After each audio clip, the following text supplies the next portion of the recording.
Welcome to the Rack in Review, a comprehensive look into Propellerhead's reasons, devices, and refills. Today we are taking a look at the Viking Synth, or VK-1. This wonderful synth brought to us by Blamsoft at the most basic explanation is a carefully crafted emulation of the mini Moog Voyager synth. The same synth used by so many notable artists that I can only give you a random and short pull list. Phanogram, Deadmau5, Larry Dunn of Earth, Wind & Fire, Timbaland, Paul Shaffer, Portishead, J. Cole, and the most influential to myself and more, J Dilla. His personal model is actually being inducted into the Smithsonian Museum along with his MPC. With that, I leave you to a link to the shop page in the description. It's a gorgeous piece of synth and generally awesome. We have more than an exceptional emulation available and you're gonna love it. What? Oh what, you want more? Alright, I guess you probably want an actual in-depth review. While I can't understand why you aren't purchasing it right now, or at least creating the budget needed for the purchase, while salivating at the screen for 40 days and nights, I'm willing to do a more in-depth review here. For you. Blamsofts Viking synth is meticulously modeled after real hardware. As Blamsoft puts it, the VK-1 gives you the authentic analog mono synth experience. The Viking is a take on modern virtual analog with features like free-running oscillators with advanced anti-aliasing, a circuit-modeled filter with soft clipping options, and more CV controls available than with the most expensive hardware model of what this thing is based on. Here you can see the rating system. When it comes to myself, I decide the worth of a device using a few points. Here it's been expanded and will be used as a star system from 1 to 5. We will be evaluating based on functionality, workflow, uniqueness, aesthetics, and price value.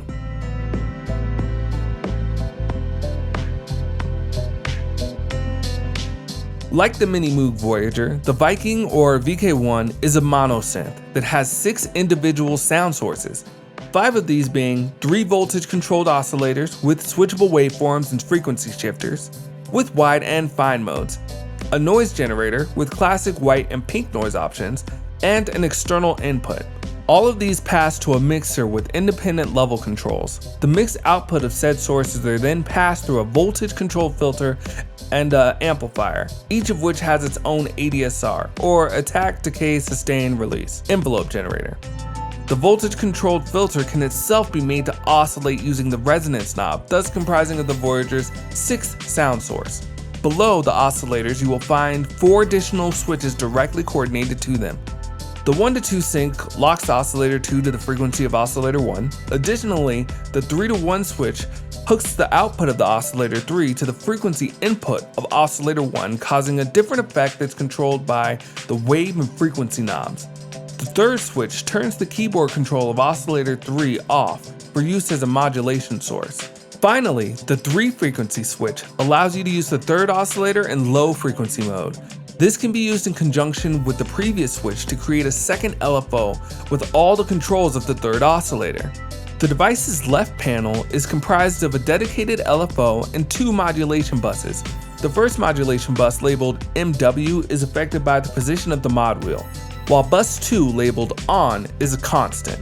The mod bus can also be controlled via the programmer section below, allowing far more customizable control without using CV or automation. One of the features that sets this device apart from the hardware counterpart is the programmer, with customizable filter and global options. We'll cover this in depth in the uniqueness section. The device also goes above and beyond its hardware counterpart by allowing full customization via the back panel. There are a number of CV inputs and outputs, and even more customization controls for the oscillators and even the filter modulation controls.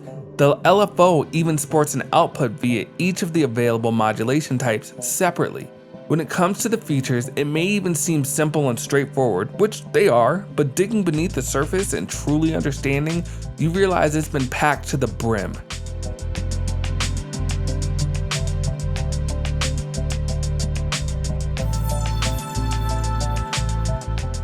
The design of the synth itself is similar to the hardware it's modeled after, lending itself to making new patches from scratch and easy tweaking. The simple and natural placement of everything is designed for anyone familiar with synthesis. Even the back panel makes use of a smooth ideal design. The CV inputs and outputs are placed logically, and man are there CVs. While there are not as many options within the mod bus for the modulation as say Thor, there are more than enough CV wiring options for any budding or advanced user. This allows for far more comprehensive control than expected on such a synth. More advanced controls such as drift and the oscillator keyboard stretch, emulations of the nuances of hardware, are available on the back panel also. These will also be covered more in depth in the uniqueness section. Personally, I see no detriment to the design. Keeping with ease of use, the most used features are prominent, while the more advanced can be found either on the bottom mod bus or on the back panel.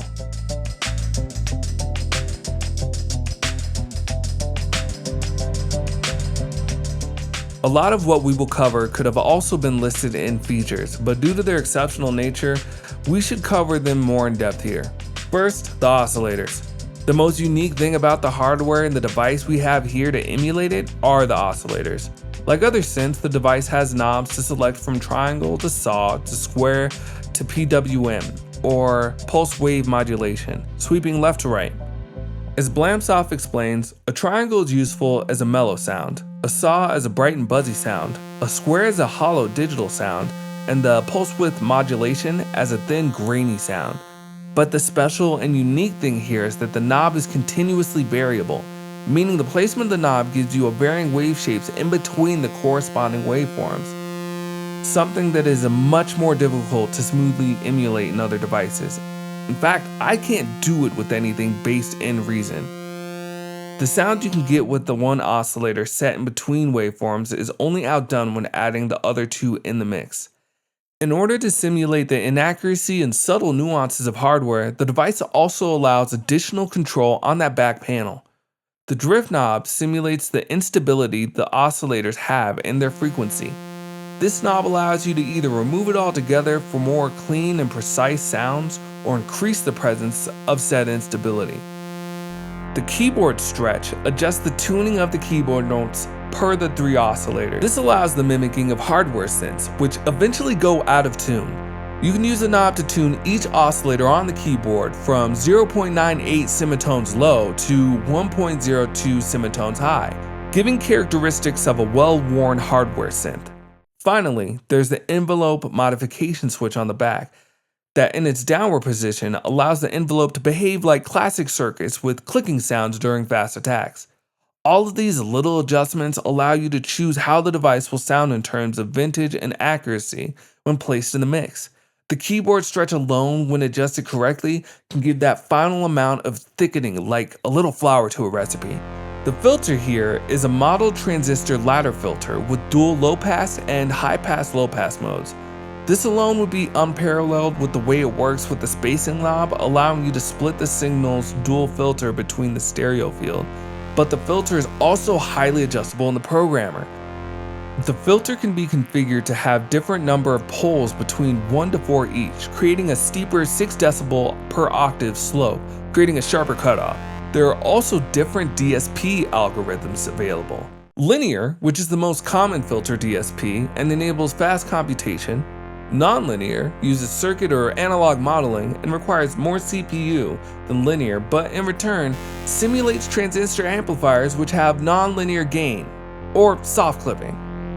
The multiple drive settings create more distortion in comparison to the nonlinear setting, progressively adding more gain into the filter, causing it to soft clip and add a gritty overdrive character. All of this giving you a number of ways to change how one simple filter will sound all inside of one device. The filter to me is musical and simple to set up. It should be noted that this filter is also available in the F16 analog filter with more controls and options.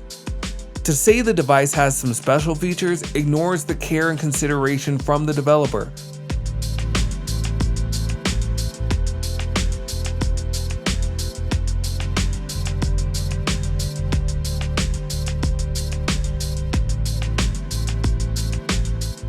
This device originally looked much like the hardware it was based on, but has now swapped color scheme to be more of a gunmetal, sub-fatty look.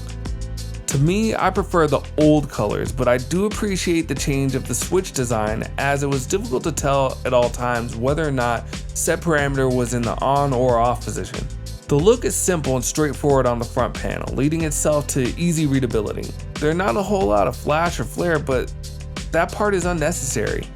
The entire thing looks like something you could actually own in a rack. The only downside I've seen are the placement of the waveforms on the oscillator knobs. They seem to be slightly off in comparison to where they truly engage.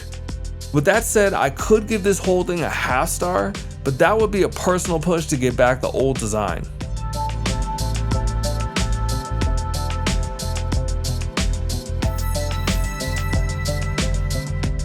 Now here's where much of the debate comes in. Once you start adding money into the equation, people tend to grip tighter to their funds and judge more harshly. There are a number of other synths out there at a lower price point that make growling synth sounds too. You may ask yourself, do I really need the Moog sound, or am I just looking for something different? If you're not interested in the sounds this thing can produce, that's understandable, but let's be honest with the price point and look at some of the comparisons if you were interested. Now you could look into refills. A refill will have only snapshots of the sounds available through sampling of patches of the original hardware in multiple layers. This means you're not able to modulate the same or even use the key features such as the continuously variable waveforms. Well, for €30 or 39 USD, you can pick up the Voyager Refill from Pink Noise Studio, the most comprehensive product in its class. There are 8 patches via Jiggery Pokery's retrospective for $9.99 USD. Pef even has some refills that have non-specifically been sprinkled with sample patches on his website. There are also various random patches and a number of other third-party refills. In researching, it would seem there's not a lot of options out there in terms of refills for this particular device, or for that matter, VSTs. While many sport the Moog sound, almost all are based on the Mini Moog Model D, that although similar being the big brother of the family, does not have the continuously variable oscillators. There seems to be one free based on the Voyager itself by this company called Bristol, but it's Linux based, and at this time I cannot figure out how to get it to work with my Unix Mac.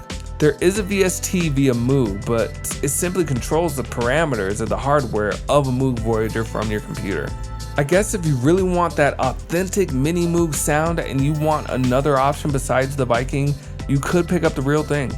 Now, a Mini Moog Voyager rack mount version with little CV and no keyboard runs around $2,000 used, or $2,000 $795 from Moog. I guess if you want the next step up, you could get a Mini Moog Voyager old school with no patch saving for as low as $2,665 used, or $2,695 from the factory. If you want all the features of the CV control and that touch surface, you could get the Mini Moog Voyager XL for $3,799 used, or from a factory for $4,995. Oh, and keep in mind, these are all mono synths, but they're also able to be played poly by connecting them to another $2,000 or more model. Or you could pay the $79 for a very close emulation. If you want the polyphony for the device, you can purchase the $19 distributor rack extension. I think all things considered, the price is very fair, as the competition is either half the features for half the price or over 25 times higher for the most basic real thing. Personally, I believe that this is a very good emulation and easily comparable to what it's based on. While it's one of the more expensive synths, it's standing alone in comparison to what's available for other computer musicians. Not only for Reason, but for many other DAWs. With all that said, I would like to talk about DSP use. This is where I must remove half a star. While I understand there are a number of influencing features within the emulation, the device is a bit power hungry.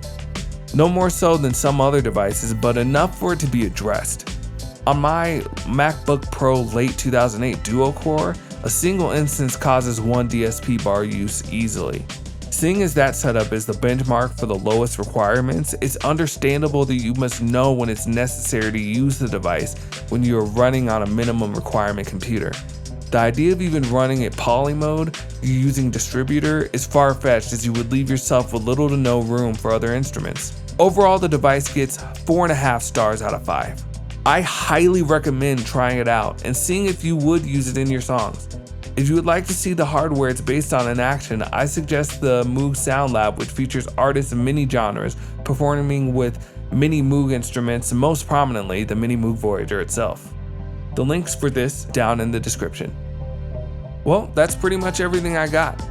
If you like this video, please like and subscribe.